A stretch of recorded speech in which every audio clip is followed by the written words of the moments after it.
seringkali kita udah hijrah, kita berhijab, kita udah rajin sholat, tapi tetap pola pikir kita menganggap materi lebih tinggi daripada ibadah. Materi lebih tinggi daripada ibadah. Uang lebih tinggi daripada amal soleh. Harta lebih tinggi dari ilmu. Makanya kata Abu Darda, kita tersiksa, jamaah. Kita tersiksa. Hadirin Allah muliakan. Kita yang punya anak autis atau nggak normal atau disable atau misalnya sakit serius, jantung bocor misalnya. Kenapa kita terlalu meratap?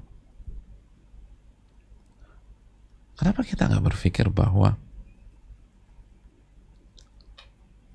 itu adalah cara agar kita mendapatkan kesabaran dan nikmat sabar itu jauh lebih besar daripada musibah yang kita rasakan. Dan anak kita, tapi kan anak aku jadi sakit Pak Ustadz. Bu, anak nggak perlu kita khawatirkan. Yang penting kita tunaikan hak mereka. Mereka itu nggak dituntut oleh Allah kecuali sesuai dengan modal yang Allah kasih ke mereka. Ketika anak kita keterbelakangan mental, mereka nggak dibebankan syariat, dan insya Allah di akhirat akan dimasukkan ke surga biidznillah. Tapi orang tuanya ini loh yang lupa bersabar, atau lupa meyakini bahwa sabar itu kenikmatan yang harus disyukuri. Ini yang jadi masalah. Yang lupa melihat bahwa adanya ujian ini adalah alat asah agar dia lebih matang, lebih dewasa, dan lebih sempurna lagi sebagai seorang wanita. Bukankah itu sebuah kenikmatan?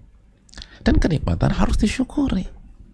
Nah, ketika kita tidak mensyukuri karena kita gagal paham, disitulah kita kena azab, dan di akhirat khawatir kita masuk neraka.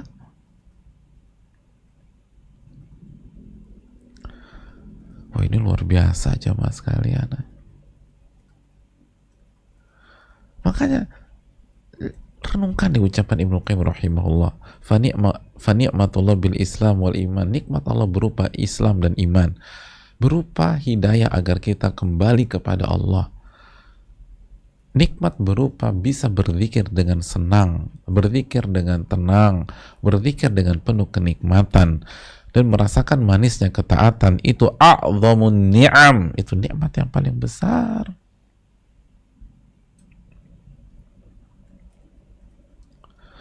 Mohon maaf sekali ibu sekalian, salah satu musibah terberat wanita yang menikah itu apa sih? Ketika pasangan kita selingkuh, ketika suami kita selingkuh, itu udah kayak kiamat sebelum kiamat.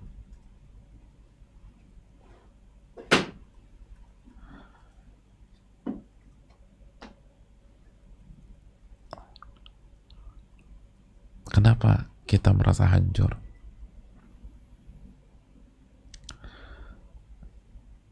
Karena kita terlalu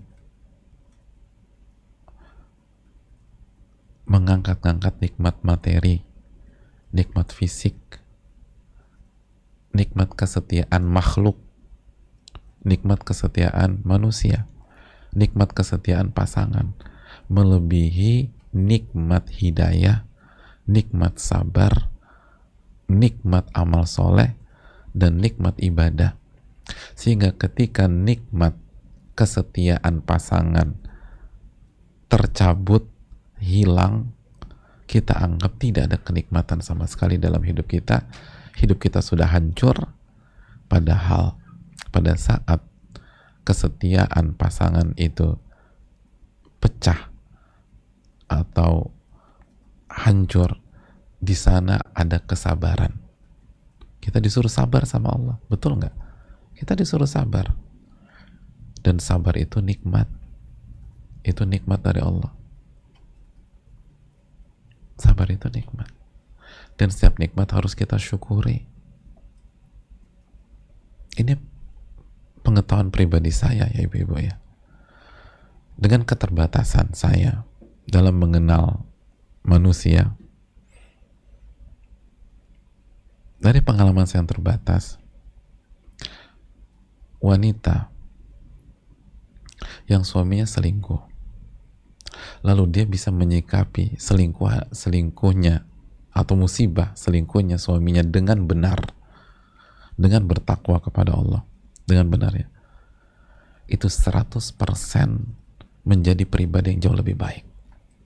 100% yang saya tahu, ini saya hanya bicara yang saya tahu, 100% itu menjadi pribadi yang jauh lebih baik, lebih sabar, lebih dewasa, lebih bertakwa, lebih matang.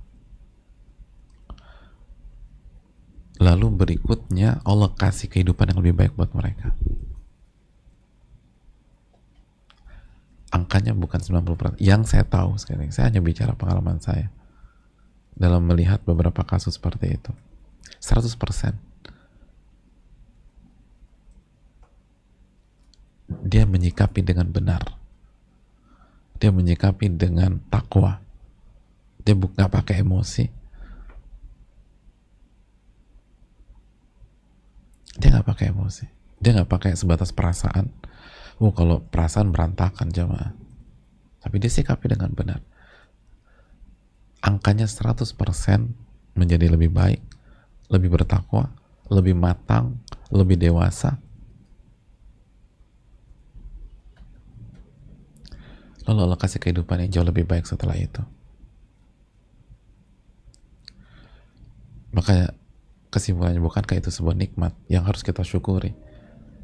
Bukan selingkuhnya nikmat, ya enggak sih, selingkuh itu musibah dan itu haram, dan itu dosa besar kalau sampai pada zina, dosa besar.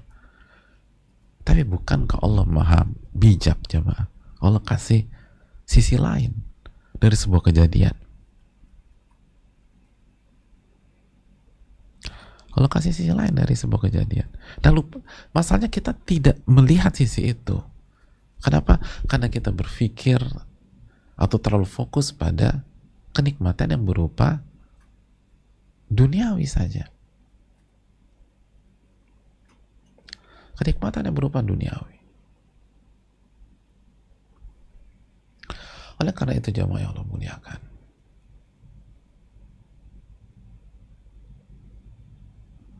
nggak heran Abu Darda radhiyallahu ta'ala mengatakan, barang siapa yang hanya melihat kenikmatan itu hanya duniawi, hadara adzabuhu, azabnya telah datang kepadanya, dia akan tersiksa. Dia akan tersiksa. Dia akan tersiksa.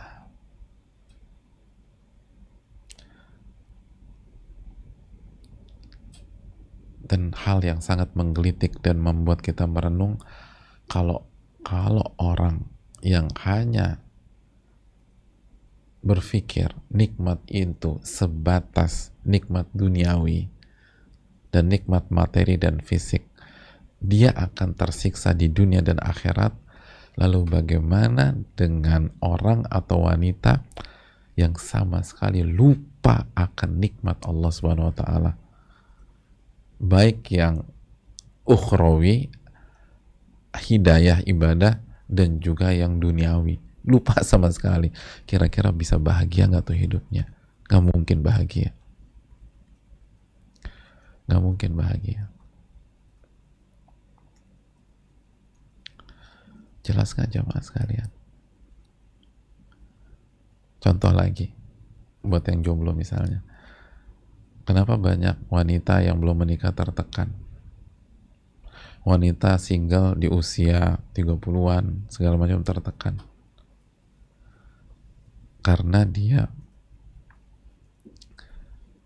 menganggap nikmat pasangan itu lebih tinggi daripada nikmat hidayah. nikmat ibadah dan nikmat akhirat. Emangnya pasangan bukan nikmat, kita akui nikmat. Sehingga ketika nikmat pasangan itu belum diberikan oleh Allah dan dia merasa itu segala-galanya, maka dia terpuruk dan lupa mensyukuri nikmat hidayah yang dia dapatkan. Berbeda dengan wanita yang meyakini bahwa nikmat pasangan itu adalah kenikmatan, tapi nikmat Islam, nikmat iman, nikmat zikir, nikmat ilmu, nikmat ibadah jauh lebih nikmat dari itu. Maka ketika Allah belum kasih jodoh buat dia, dia tidak akan terpuruk dan dia nggak terlalu ambil pusing apa kata orang. Kenapa? Karena dia menikmati hidupnya, menikmati, dan di waktu yang sama tetap membuka diri. Dan dia juga nggak akan terpuruk kalau misalnya ada proses lalu dia ditolak sama seorang laki-laki. Dia nggak akan minder, biasa aja dia. Karena dia yakin, walaupun saya belum ada pasangan, tapi sekarang saya diberikan kesempatan menuntut ilmu, itu jauh lebih nikmat. Saya bisa sholat, itu jauh lebih nikmat. Saya bisa mengenal Rob saya, itu jauh lebih nikmat. Ditolak laki-laki atau ditolak laki-laki itu menyakitkan, tetapi diberi kesempatan bersabar pada saat ditolak oleh laki-laki, itu adalah kenikmatan.